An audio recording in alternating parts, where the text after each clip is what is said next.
Dengan tangkas iblis membalas ucapan Fir'aun, jangan lakukan itu hai Fir'aun, jika engkau bertaubat, maka segenap penduduk Mesir tidak akan lagi menghormatimu. Padahal sebagian besar dari mereka juga sudah menerima dan mengakuimu sebagai Tuhan mereka. Selanjutnya engkau pun akan menjadi orang yang hina dalam pandangan mereka. Assalamualaikum warahmatullahi wabarakatuh. Saudaraku yang dirahmati Allah Subhanahu wa Ta'ala. Dalam kesempatan kali ini, Cahaya Islam akan membahas tentang pertemuan kedua makhluk terlaknat, yaitu iblis dengan Fir'aun, yang menjadikan pelajaran bagi kita semua dan meningkatkan ketakwaan kita kepada Allah Subhanahu wa Ta'ala.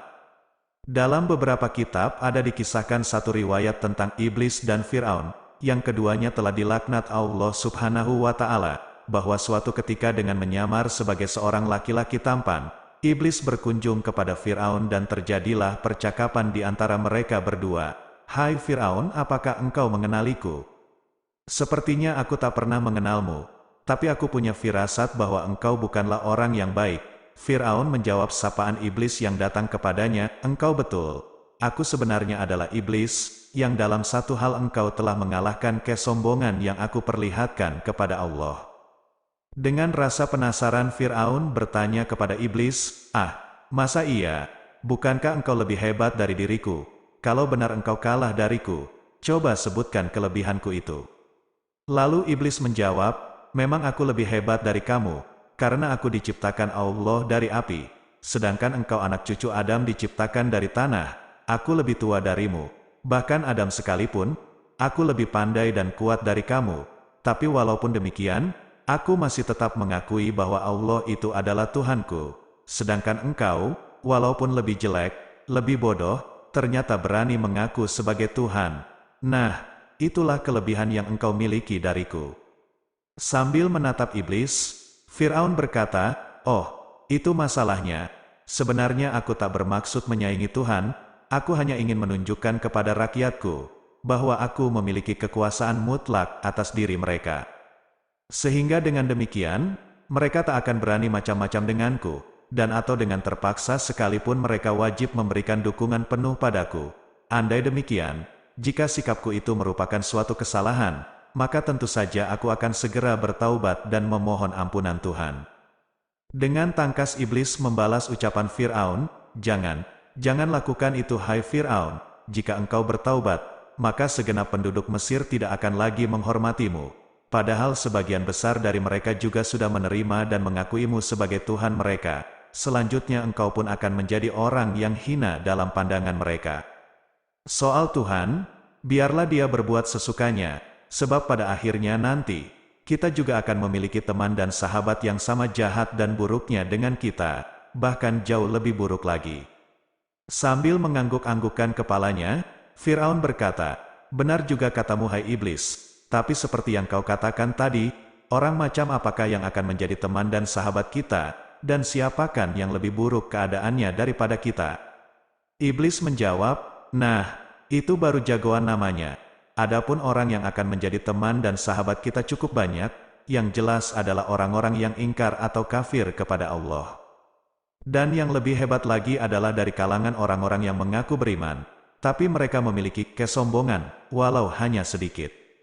Tak pandang bulu, apakah ia kaya atau miskin, penguasa ataupun rakyat jelata, orang-orang yang memutuskan silaturahmi, orang yang tidak mau menerima permintaan maaf dari orang lain, orang yang menyekutukan Allah dengan sesuatu selain Dia, orang yang dan menyalahgunakan kebenaran lantaran ingin berkuasa dan sekaligus mempertahankan kekuasaannya itu. Orang yang merasa dirinya jauh lebih hebat dan lebih baik dari orang lain.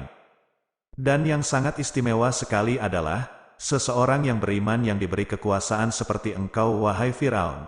Lalu dengan kekuasaannya ia berlaku zalim agar semua orang takut dan tunduk kepadanya. Ia memang tidak pernah mengaku sebagai Tuhan sebagaimana yang engkau lakukan.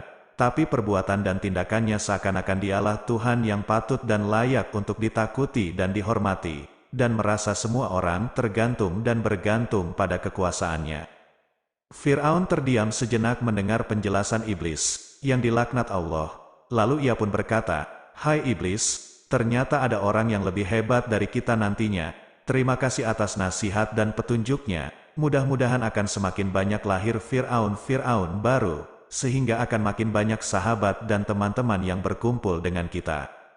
Tanpa bicara sepatah kata pun, setelah menatap Fir'aun beberapa saat, iblis yang dilaknat Allah kemudian berlalu dari hadapan Fir'aun.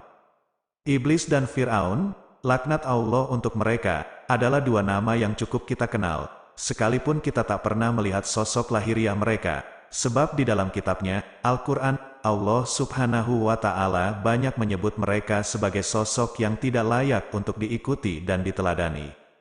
Iblis laknatullah adalah bapa dan induk dari orang-orang yang sombong, yang merasa dirinya lebih baik dan lebih hebat dari orang lain, sehingga pada akhirnya ia dilaknat oleh Allah dan terusir dari surga sebagaimana yang dinyatakan Allah dengan firman-Nya. Allah berfirman, "Keluarlah dari surga, karena sesungguhnya kamu terkutuk, dan sesungguhnya kutukan itu tetap menimpamu sampai hari kiamat."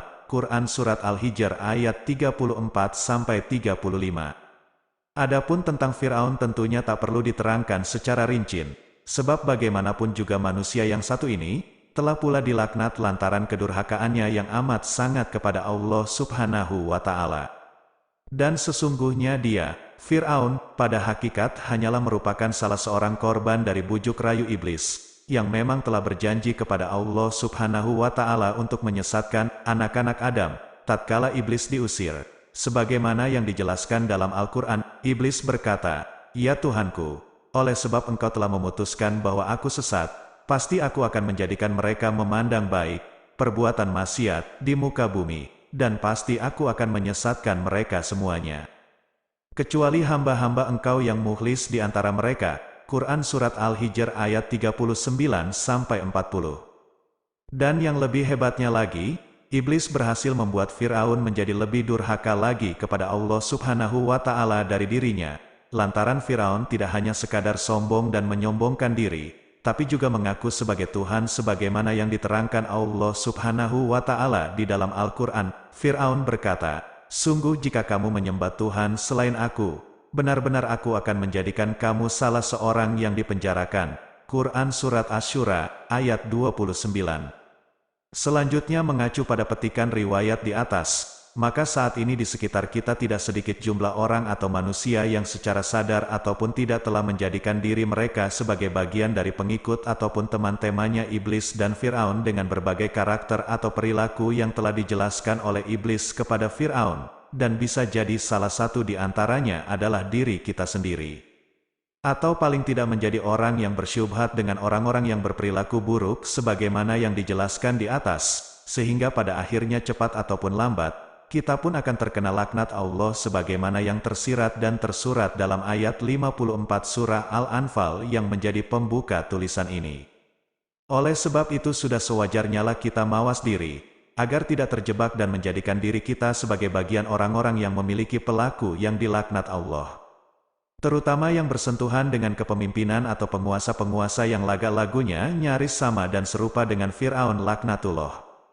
Memang mereka, para penguasa, itu tidaklah mengakui dirinya sebagai Tuhan.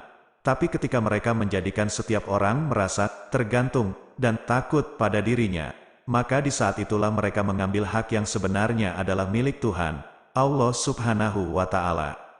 Sebab hanya Allah jualah yang wajib ditakuti, sebagaimana perintahnya. Karena itu janganlah kamu takut kepada manusia, tetapi takutlah kepadaku, dan janganlah kamu menukar ayat-ayatku dengan harga yang sedikit.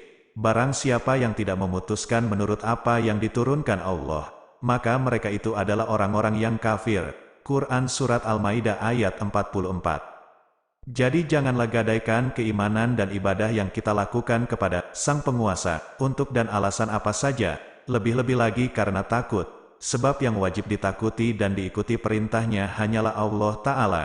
Wallahualam bisawab. Terima kasih telah menonton. Semoga videonya bermanfaat dan menambah keimanan kita. Jangan lupa subscribe dan tekan loncengnya supaya dapat notifikasi video bermanfaat lainnya. Wassalamualaikum warahmatullahi wabarakatuh.